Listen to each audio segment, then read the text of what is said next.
Here we go.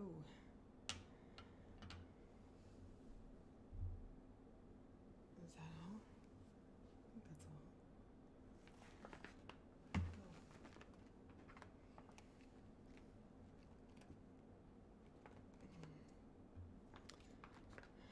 Good morning. I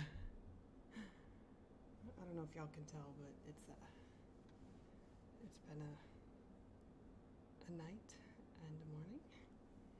I'm sure I will talk a lot about it. Oh, I don't have any music. Hey, Ashley. Good morning. Am I too quiet? I'm probably too quiet. Let's do this. There we go. Still kind of quiet. It's gonna be very chill this morning. Well, sorry. Hey, Zen. Yes, I'm back. I'm back. Okay, shall we get some music? Hey, Vanessa. Oh, my friends, I missed y'all. It's been a crazy couple weeks. Here we go. My voice is like very... Hey, Amy, the Peachy Stitcher, yay. Wow, what a morning. What am I looking for? I'm looking for this. What kind of mood? We're feeling like calm.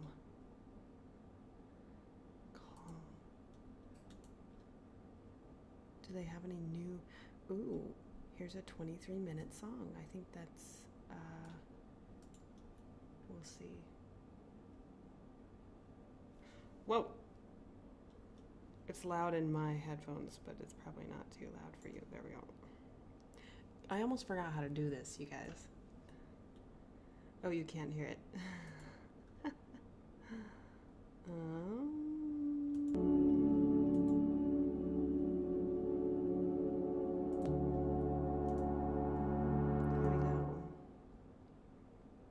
This one is great. This is great to start the morning like this. I like it. Stompy. My great friend Stompy. If y'all don't know what we're talking about, I did a Stitch With Me ASMR style on Friday, and so I'll just start the story from the beginning because we're on a live and Kaylee just rambles on lives. But there are lots of people staying in the town that I am because there's this choral festival that I'm participating in. The link is in the description of this video. I'm singing in a concert today too. And there are artists staying here for the opera. There's a Des Moines Metro Opera, which went to one of those shows last night. I'll tell that story. It was amazing. So there's opera people, there's instrumentalists for the opera, there are choral singers, there's lots of faculty. Just on a one-person mission. Stompy, it seems like Stompy frequently forgets whatever is important to them on the other side of their apartment, because they, at all hours of the day and night, they will walk really purposefully to the other side of their apartment. So I just I don't know what is going on with them, but we all have our things. So maybe it's just, maybe it's they just leave their stuff on the other side of the apartment. I don't know. It's pretty annoying. Okay, what do I want to do? I want to do... Oh yeah, I know what I want to do. want to stitch. Why did I do this? Why is this so long? Do you hear them? They're back. Well, the first night that we were here, they were stomping at like 12:30. And you know how it is, like trying to sleep in a new place. They were just like at like 12:30, and we were like, guys, or Stompy, we're trying to sleep.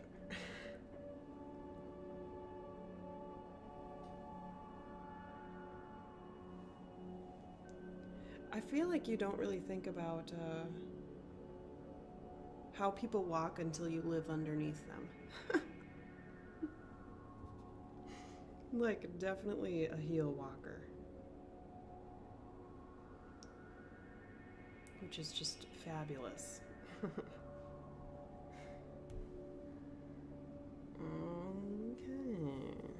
So here's my Iowa. That's what I'm working on. I finished the first yellow color, and there's another yellow color underneath it. Should I put this in the hoop? Yeah, I think I want to put this in a hoop.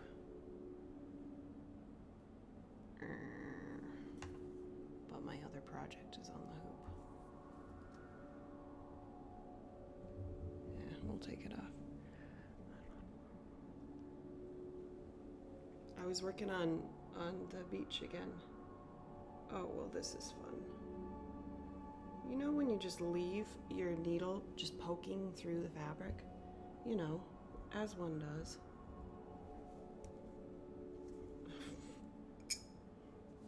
I don't know why that happened.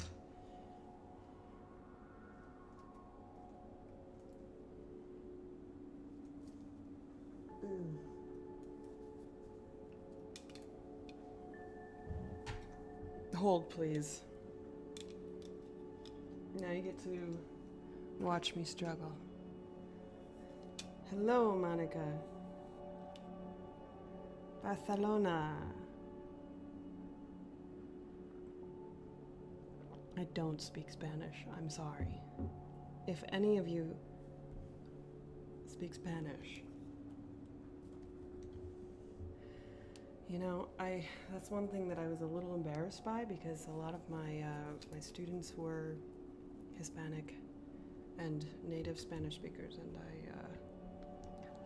I never really started to learn. I guess, you know, I was focused on my first year of teaching, my second year of teaching, my teaching in a pandemic, so I don't know.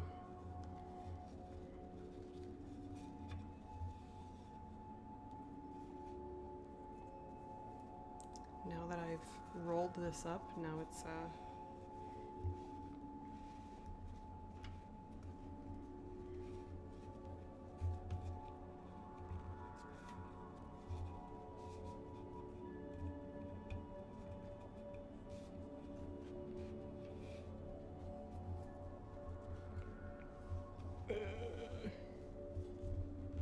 okay, so let me start telling my story about here. I mean, I guess it's not like a story, it's just what's been going on in my life since my last live. And the update in the last tube is still correct. Correct. And there we go. Oh, let me do this. Sorry. Okay, so let me go backwards, because what's fresh in my mind is what happened to me last night. And it was the Cliff Notes version is I've stayed up until 4 o'clock in the morning on purpose.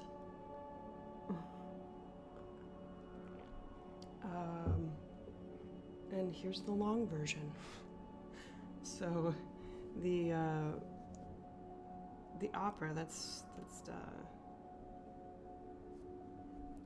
maybe I'll start somewhere else. So I'm part of the choral program, the choral festival, and we stay with one other singer in these apartments. And so the person that I am staying with is a teacher, a music teacher here in Iowa to college students.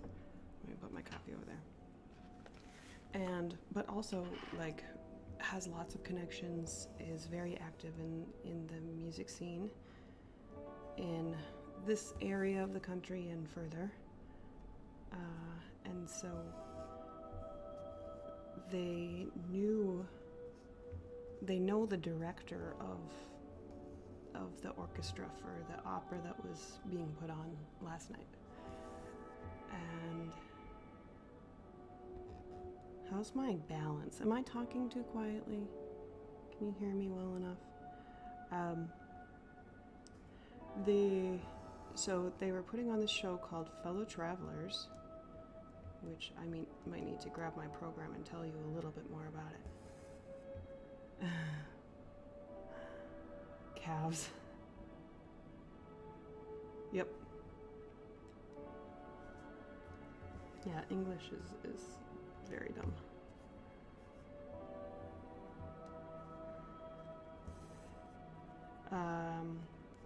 So my roommate knows the director of the orchestra, meaning she's the one that gives all the cues the singers on stage. And first of all, a live show again was like all the things that I forgot about an opera, and all the little details and intricacies and set design and lighting design and just everything, stage direction, singing, being in shape for that. It's like I feel like I'm a new opera viewer, even though I've been to a few in my life. And it was just really a privilege to be at a show again. And so we went, and the show, Fellow Travelers, let me grab my program.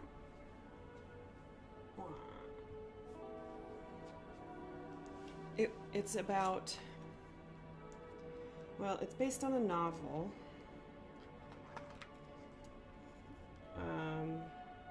The novel is called Fellow Travelers by Thomas Mallon. And how a novel turns into an opera is somebody gets an idea to say, hey, this should be an opera. And I am going to read the novel. This show inspired me to start reading a book, which I don't know if I've shared this on this channel, but I'm not a huge reader. And by that I mean it's really difficult for me to finish a book that I start, because I pick it up, I love it, I'm reading it, and then and that's just a me thing. And so I want to read this book.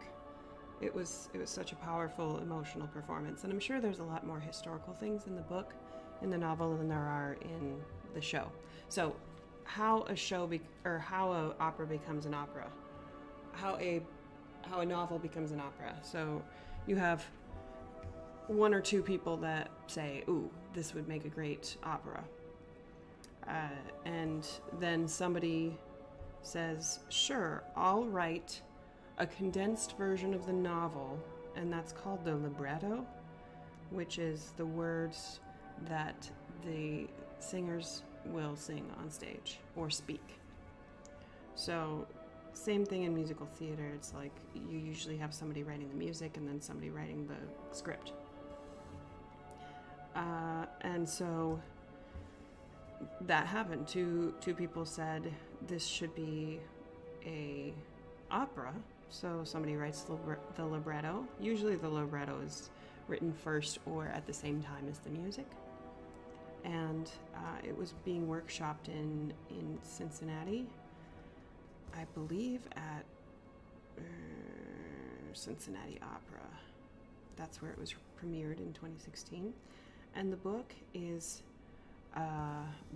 set in in like post World War II.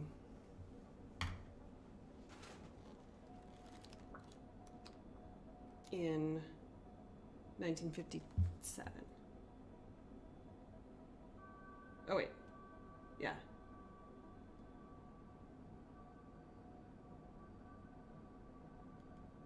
Yeah. And kind of like when political parties were like kind of anti-Soviet in the United States.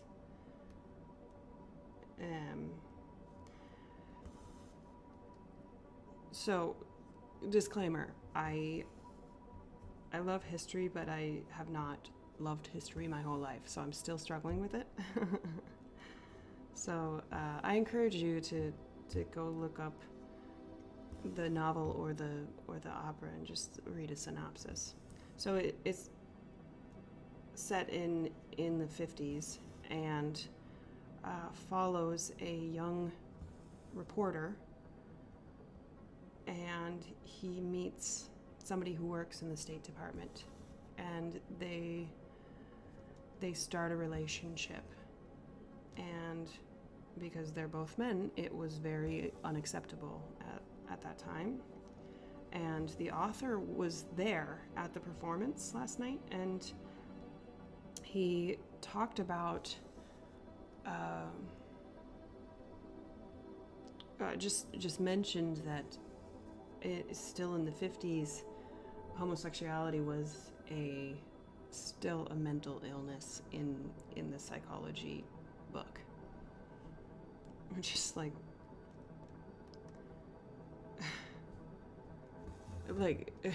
it was a show that just tugged at your heartstrings, because a lot of those things are still going on for people. And so it followed this couple, and one was, or the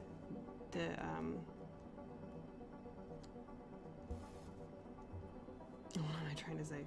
The reporter, or the journalist, was really struggling with this relationship, and he got scared because his partner working in the State Department was being interrogated, or was interrogated once. And it is, the libretto is so good, the script, because it just like finds a way for these characters, real people who lived in the 50s and in that era,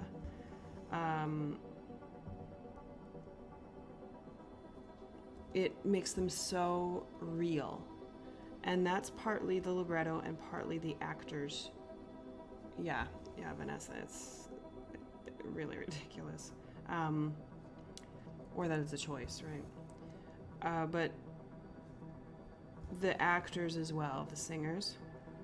And get this, the guy, okay, so there are a tenor and a baritone, which means of the low voices, the tenor is higher, of the typically male but lower voices, and then the baritone is lower than the tenor. And the tenor, he had sung Sweeney Todd for a matinee show, and then did this contemporary, like, really difficult to sing show in the evening, like 2 shows in a day, one that is like extremely emotionally heavy. And yeah, I don't know, he was amazing. They both were.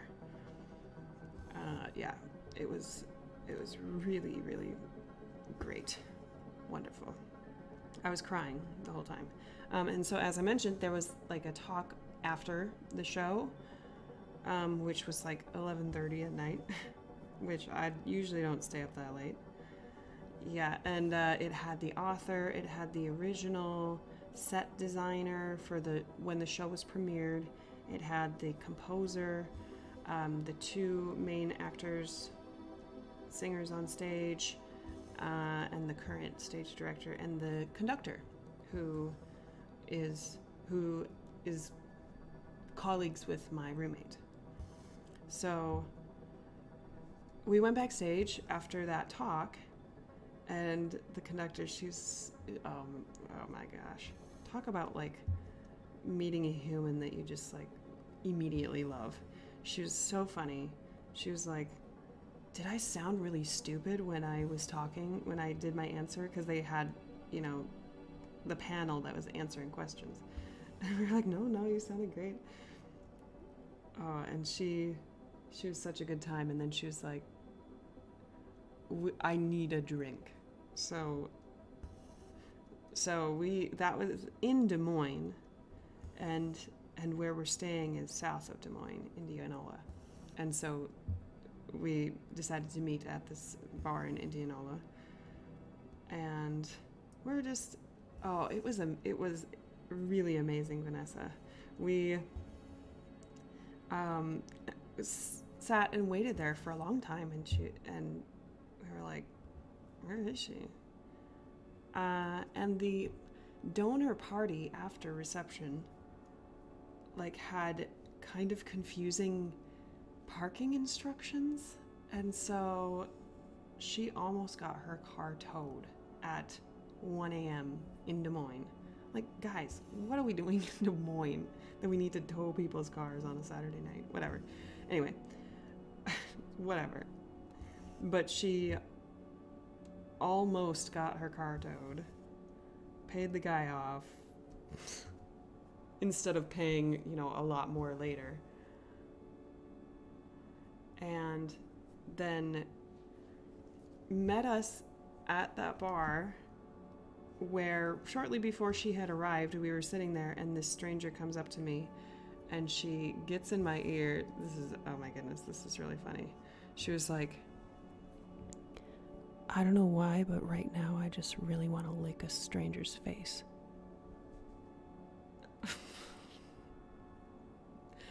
And I looked at her and I was like, oh, maybe don't do that. This like stranger lady walks up to me in this bar and is like, I just feel like licking your face right now. Oh, what? And she was like, it's okay, my son did it. And I was just like, yeah, I want that energy. So then actually our conductor arrives and gets stuck ordering a drink by the same woman. So we're like sitting downstairs waiting to, sit down and chat with her finally, but the bar closes at 2. And so we start hearing like the bartenders, they were serious. They were like, get out, get out. And remember, you guys, I do not stay up this late, especially with a concert today. Like, I know I'm putting this on the internet, but what stays in it, or what happens in Indianola stays in Indianola.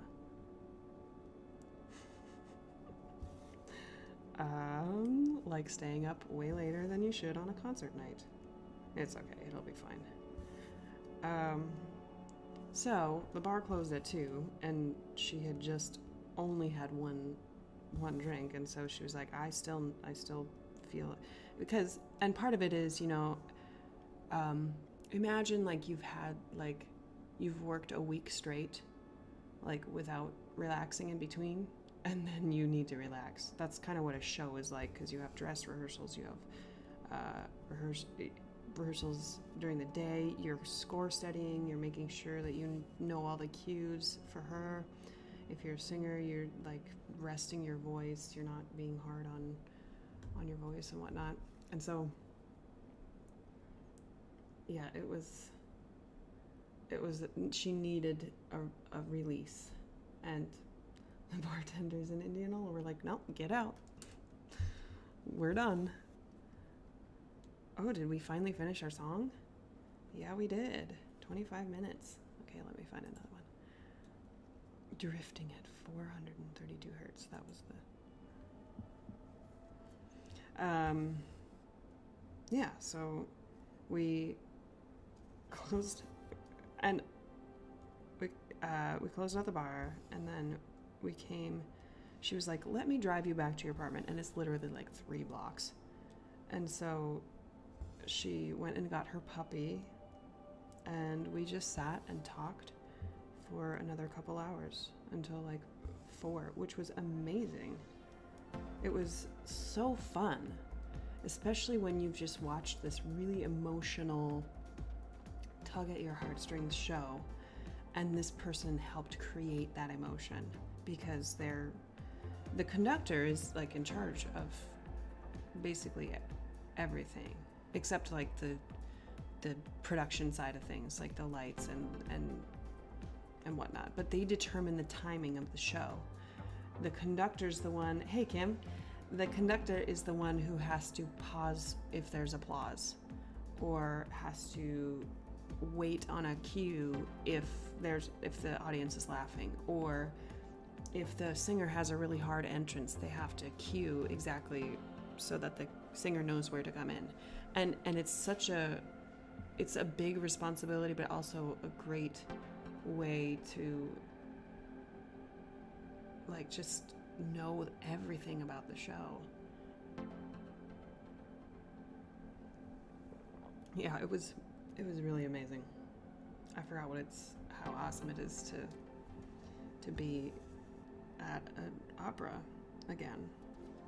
Like immediately when the show started, there's this musical introduction, and the characters were just on stage and like not talking to each other, because the libretto was not like these characters are talking to each other, but it was like these really small moments are set up. So there was a moment where, he's sitting on the park bench, he's looking through his notes, and then the other character walks in, and the other character just like, it's like adding a new ingredient to the pot. It changes the way that the feeling is on stage. It's amazing. Oh, forgot what that's like. Pandemic. So yeah, that's why I was up until 4. And then Stompy woke me up this morning.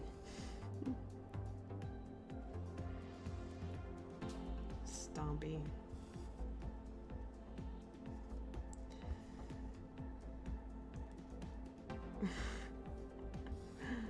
So then, I guess I have so many things to say today. I guess that's maybe a good thing. I have my Indianola coffee.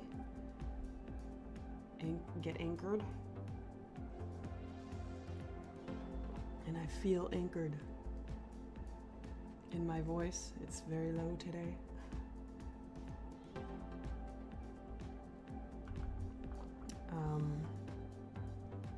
Looking forward to today. I have a concert. So I'll see if I can try to explain the schedule just a little bit. If it didn't make sense before, maybe it'll make sense this time. I'll explain it. I am singing in a program that is a master's degree for conductors. So this is the 3rd summer that it's happened, and it's 3 summers long. So if you are in this program, you will come here for 3 summers in a row. Usually a master's degree is 4 semesters, so it's pretty intensive for both the singers and the conductors. So the conductors, they're the ones that have to take the tests. They're the ones that have to know the music history, and take conducting lessons. So they're paying for the degree, right? And so then part of that goes towards people like me who are singers. Let me just make sure I'm holding this in a good spot. Yeah, okay. So then I get paid by by the organization to sing in all these concerts. So on Wednesday's concert, if you watch that, I think you can still watch it. Go to the Wednesday video and the replay is on Facebook. On Wednesday's concert, that was people who are in their third year of the program, and this is like their graduate recital. So they're in that first class of people there were 9, and so they're dividing it up into 3 third-year concerts. And so they take turns speaking about the music, conducting the music, and in rehearsal as well. So that was what I was doing when I got here. So on Sunday, a week ago when I got here, I just immediately went into rehearsals for this concert. And then today is, so since this is the third summer, today is people who are in their first or second year of this program.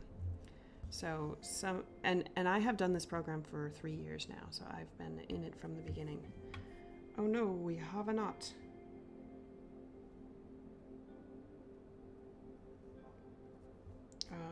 So these, I mean, especially the third year conductors, they're old friends. Happy to see them. And it's supposed to be 3 summers, but obviously this is 4th because last summer they had to cancel. And so they deferred everyone a year. Yeah, so today you'll see, if you watch, you don't have to, but if you do, you will see first and second year students conducting.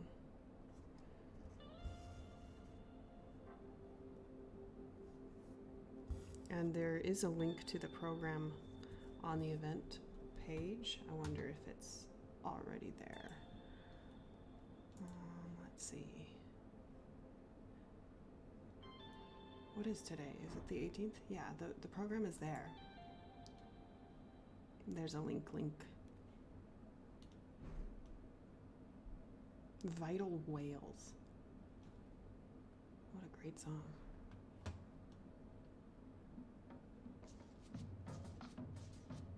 Oh, cool. And it has their bios in there too. So you can see who's conducting us today. If you're interested. I don't know about this song. It's groovy, but here, go check it out.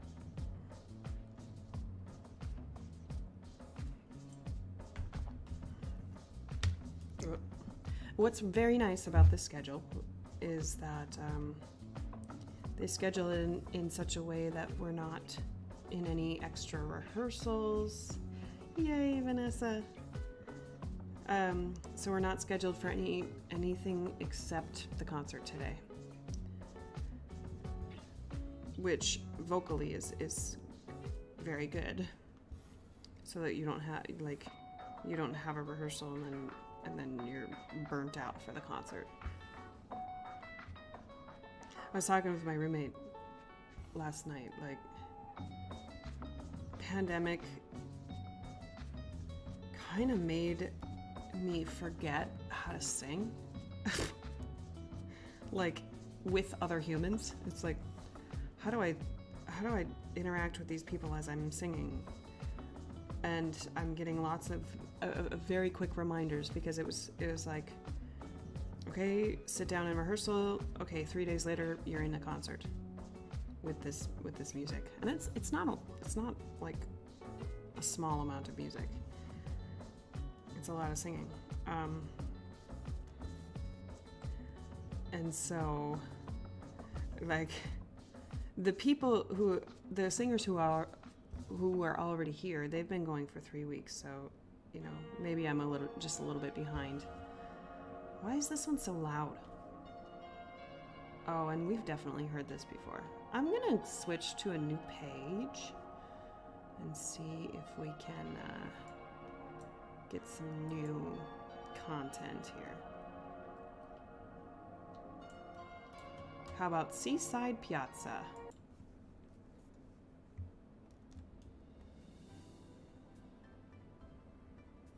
So that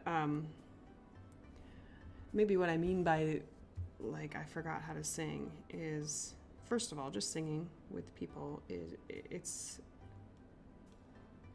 it can be difficult. I don't want to, well, I don't want to assign any like easy or hard to it, because it just is a thing, singing with other humans. So there's so many things to think about, and for example, if you're singing the word stars, the conductor, it's kind of their responsibility to get everyone to sing exactly the same ah. You might have someone who puts their tongue all the way up and their ah sounds like or somebody that's really ah and there's o in it or something. So that's a very, very fine detail that often is not heard, but can be. So especially if it, like, I'm going to slightly throw my fellow singers under the bus, and me too, because nobody has told us what to sing. But we're singing this Hebrew piece called Chichester Psalms. It'll be the first song on the program, and the very last word is Amen, but in Hebrew it's not Amen, it's Amin, or something like the last vowel is a little bit different. And half the choir is singing Amen, and some of us are like thinking, nah, this is Hebrew, so we need to sing Amen and sing a different vowel there. So like, as a singer, I'm always like, ugh, we are not unified on that. But then it also, like, choral singing is like you're part of this bigger thing, but also there are so many things that you have to figure out by yourself. Oh yeah, Lena.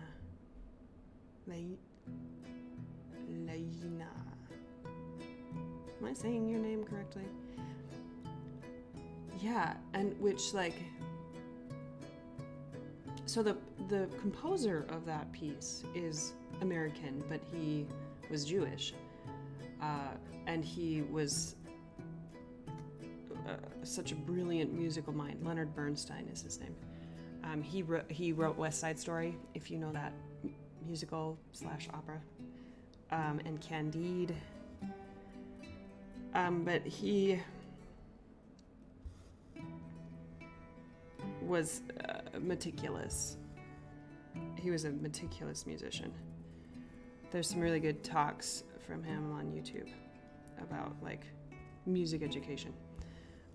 But so in choral singing, like, you are so focused on what you're doing and making sure that you sound similar to the person next to you, but then that can be difficult because everyone's voice is different, right? So, and if you manipulate too much, if you change too much in your face and in your head, then you could be causing tension in your body. Legna, come on. See, this is why English is really stupid. And I mean, I sort of blame English speakers for not listening to other languages or just making themselves aware of other sounds in other languages or like looking at it. So it's like a J sound, or a J does not sound the same. Like, it's different in every language. Sometimes it's y, sometimes it's j, sometimes it's zh, sometimes it's something else. Sometimes it doesn't even sound at all. So yeah,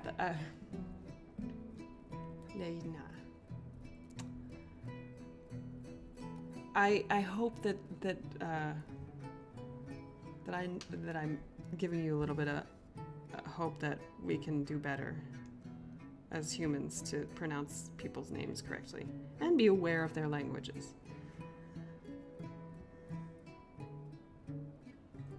Like, like I was saying to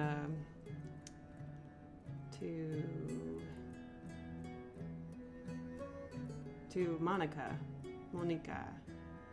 like I will be the first to say I don't speak other languages, but I really, really appreciate them, and I will be respectful of them,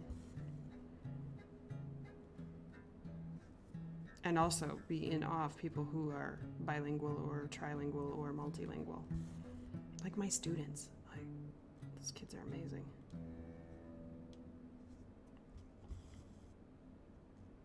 Oh, and I didn't even talk about Thursday. I had job interviews.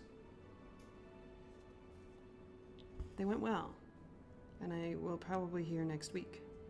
And I'm hopefully lining up some more, just so I can get some interviews, get some rejections, get some, hopefully get some offers. Hey, DJ Backstitch is awake. Was I too loud? Okay, good. Yeah, we all stayed up real late.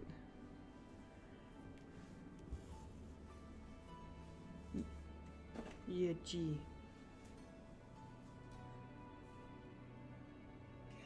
What?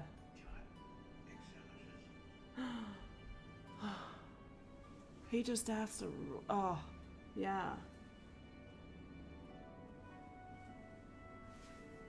Dylan just asked if we wanted egg sandwiches. Yes. So Dylan's gonna make those, and I'll probably go after they're done. Unless you don't mind me eating, because I'm having a very chill time with y'all, and this is the perfect return. Yeah, I've only been live for 40 minutes. Yeah, gee. And you know, I really get sad when people make fun of accents, because it's such a closed-minded way of thinking that, like, some people don't understand that other languages do not have the same sounds. So there is no L in a lot of Asian languages, right? And so, like, it sounds different when they try to pronounce an L in English, which is just like, our world is we're so similar but yet so different.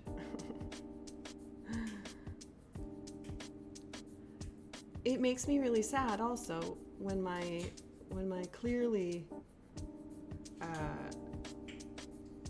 and I mean this is maybe not my problem to talk about, but when other cultures feel like they need to give their children American names. You can, if everyone has just decided to do that, then great. Name your child what you want, but it just makes me a little sad that I see my beautiful Korean and Vietnamese students and their names are very American. Or they have their name in their native language, but they go by an American name. I don't like it. I want to call them by their real name. R or F, yeah. Yeah.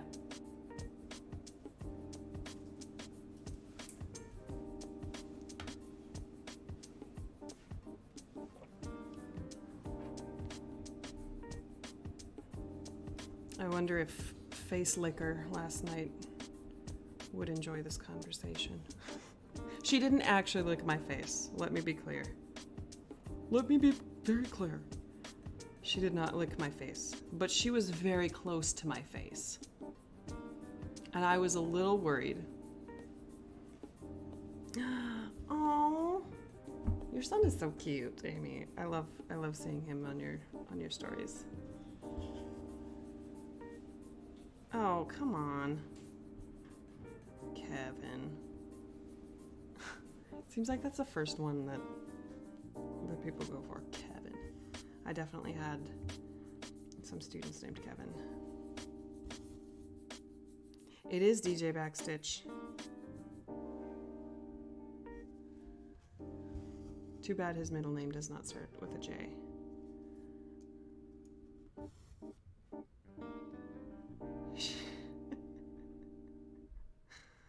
She was,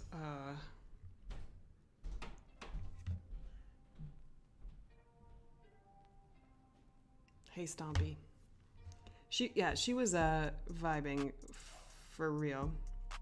Thanks for hanging out, Zan. Yeah, go be a wife and mom and adult. See you next time. Kick it.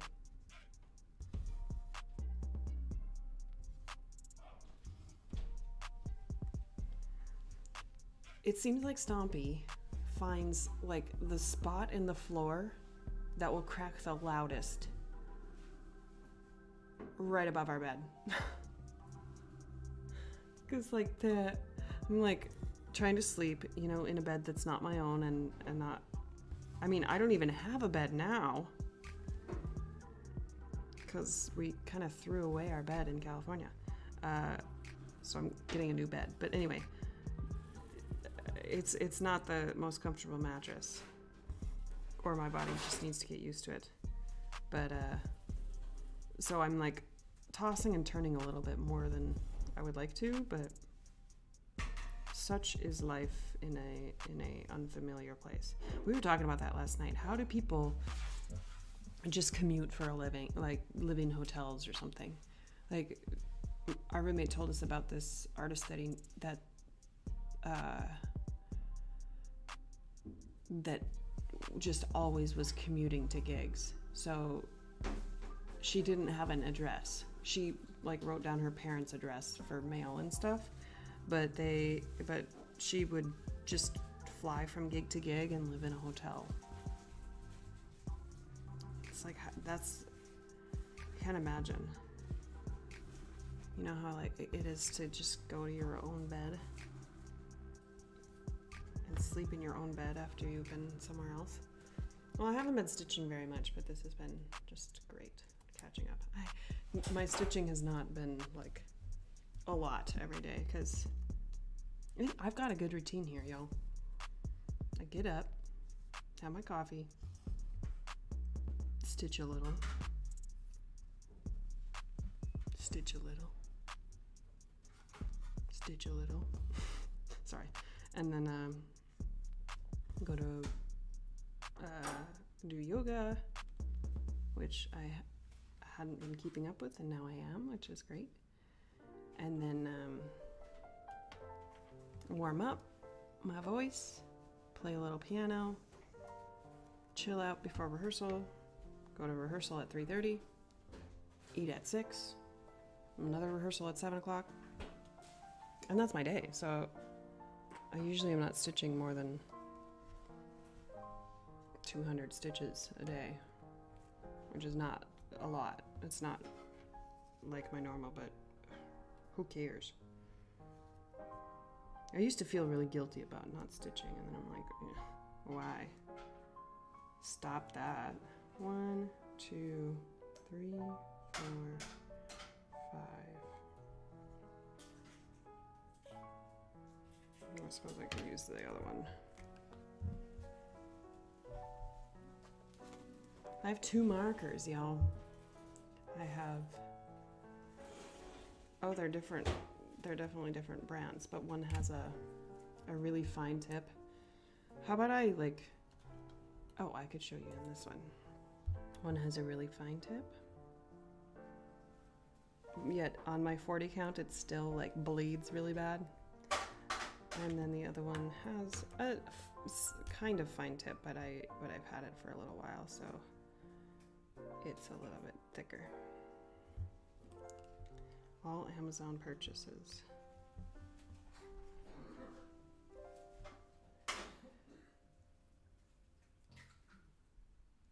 Leina. It's hard, yes. especially especially if you don't like exercise or move your body around regularly. Me. What is this song? And so, but yoga for me, like I started doing it in the summer, I think. Yeah, in the summer. And especially someone who like had not really exercised regularly. I was doing yoga on YouTube with Cassandra. I really like her. Her flow is really good.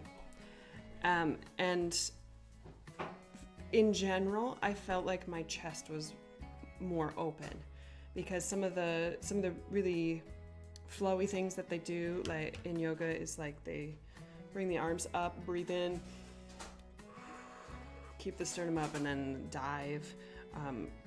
One really good one is like bending over, letting your upper body hang, and then slowly standing up, and you really feel all the kinks.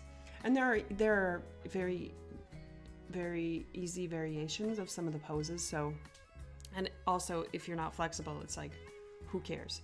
You're moving your body at least. And Cassandra especially, she's really good at being like, it's totally normal for this to feel tight. It's totally normal if you're not making it as deep as me into the stretch. So I recommend Cassandra, but she's the only one I've tried. Actually, I did one with Adrienne, but I like Cassandra better, I think. I like Cassandra a lot. One that I've been doing recently, she did a fundraiser for a rescue sanctuary, and she was doing yoga with a bunch of pigs. It's great. Yeah, I think, and what I really like about Cassandra is that, like, she's like, any level that you are at, come and do a yoga class with me. And her channel is set up really well so that you can find, like, the duration that you want. If you only want to do 15 minutes, 10 minutes, she has some like that. And just start small and don't beat yourself up if you don't do it one day. I think like meditation is also kind of included, and so it's like affirmations somewhat. She has some about affirmations, and it's like, you know, thank yourself for taking the time to do this today. It's very positive.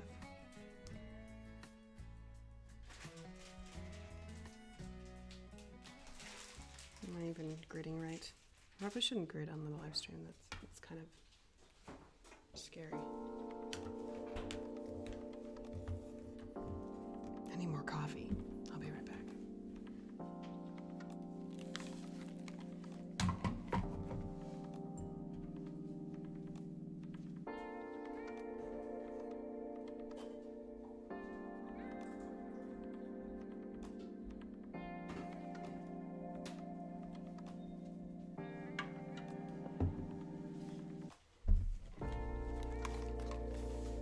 It's like a whole new world when I take off the headphones.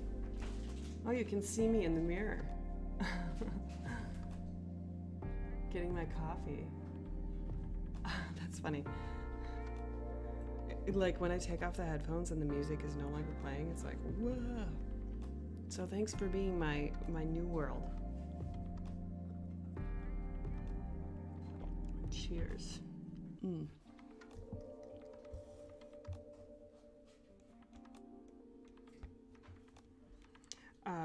Side note, or I guess a new subject, I have so many FlossTube videos in my watch later, and I have I've been slowly letting myself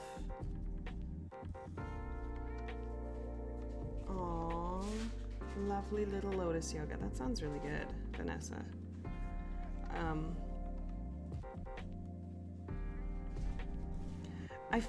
I don't know if y'all feel this way, but for me, I always felt I always felt like I know better to not be exercising, but then that would make it harder to exercise because there was all this shame and guilt and just expectation on myself. And I've kind of been approaching this program that way too with my singing, is that not have expectations for how it should go or how good you should be by a certain time. I don't know, for me, goals are, they're good, but they're restricting and anxiety inducing if I don't meet a goal. And then it kind of starts, if I don't meet the goal, then it starts this like avoidance spiral, and I don't, like, I avoid even addressing the goal. Anyway, so like for me, with working out with yoga, I was doing it at the beginning of the pandemic, and then I started teaching, and I was like, if I do it, I should do it in the morning. And then I took that as an excuse to not do it in the afternoon. And so like I was not very kind to myself when I was not doing yoga basically the whole school year. And now that I've started doing it again, it's just like, you know, I'm going to be glad when I do take the time to do it, right? And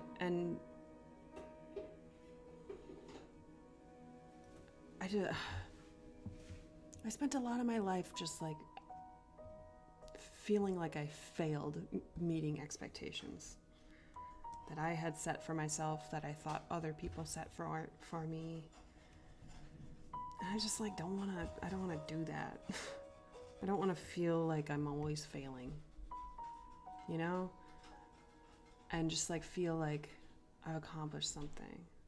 Like this with cross stitch. I used to think that it was a way to avoid responsibilities, my personal responsibilities. And so anytime I was working on my cross stitch project, I felt guilty because I was avoiding real responsibilities, like people being a person responsibilities. And to an extent, sometimes it still is that, but I kind of shifted how I viewed like singing, being a musician, being an artist, a needlework artist. I think cross stitch is more of like a stress reliever than anything, because a lot of times it's a very repetitive skill, right? Which I'm glad for. Just to, you know, have a brain break. Or connect with people like y'all. Listen to the eggs frying. So for yoga, it's like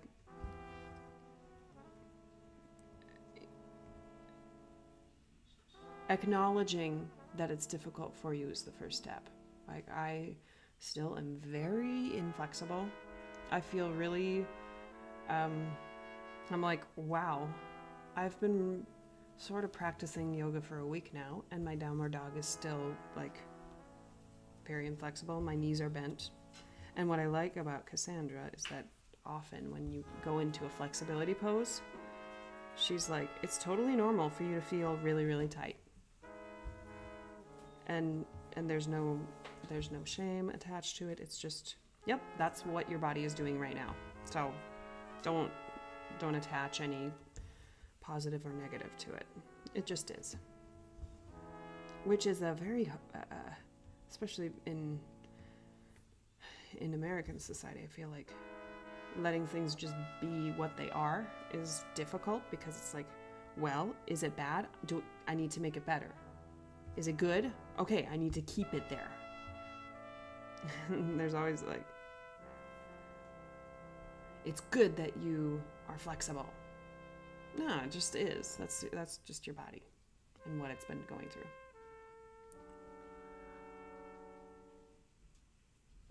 How's that for positive talk, positive body talk, self-talk? I've learned a lot this year.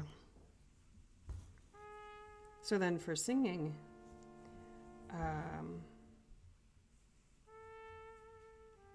I think I said this already on this trip, but like singing is like exercising. You have to be in shape. Your voice needs to get used to stuff.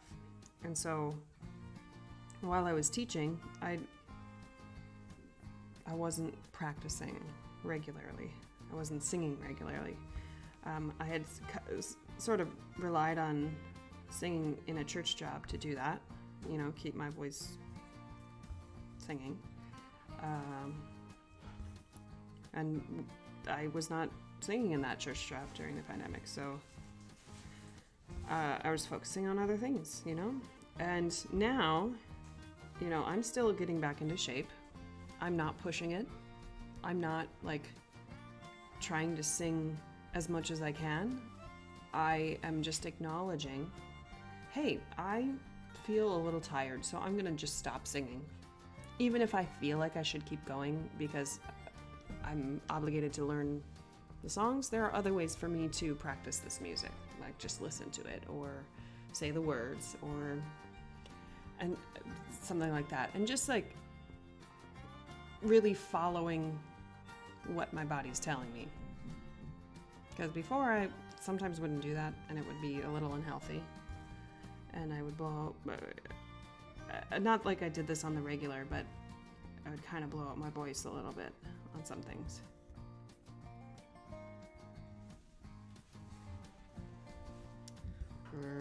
Vocal health is very important.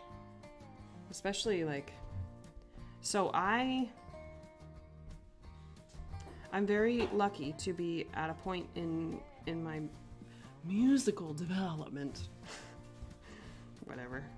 I've just been singing a long time. I've sung a lot of music, and I can do okay at not practicing it a whole lot before I sing it for a conductor.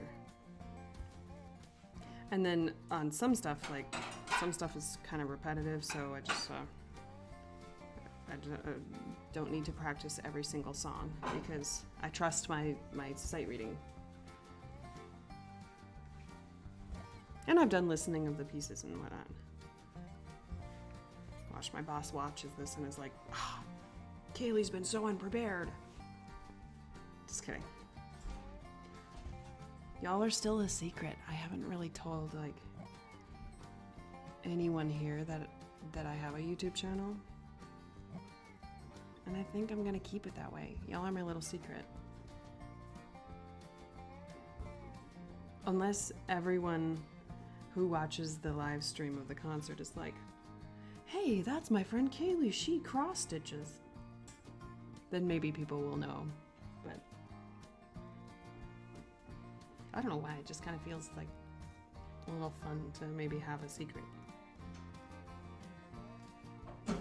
Because I just love talking about my cross stitching, but I'm on this kick of what does this human who is sitting across from me, what are they interested in? And if it's not cross stitch, or if I don't suspect that it's cross stitch, I ain't gonna talk about it.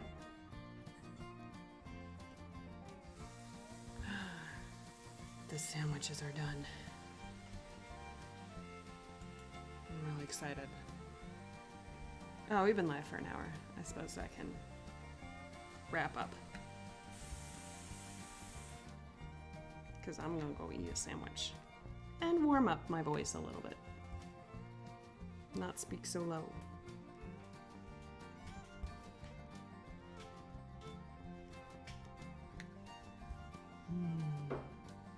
Fresh cracked ground pepper. More coffee. So tune in to the concert if you want to. For the most part, I had a question on my video and I haven't answered YouTube comments yet, but somebody asked me where I was standing, and I will be standing I wonder if you'll be able to see me on this concert. You could on the last one in the live stream. But I will be,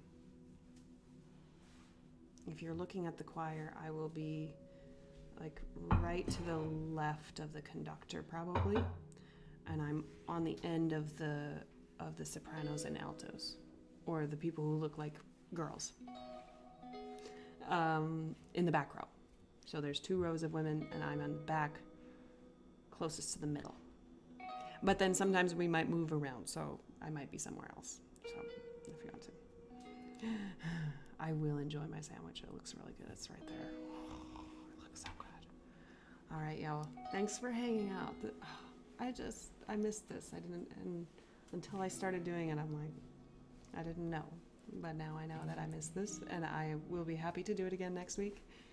And yeah, have a great stitching day. And talk to you soon.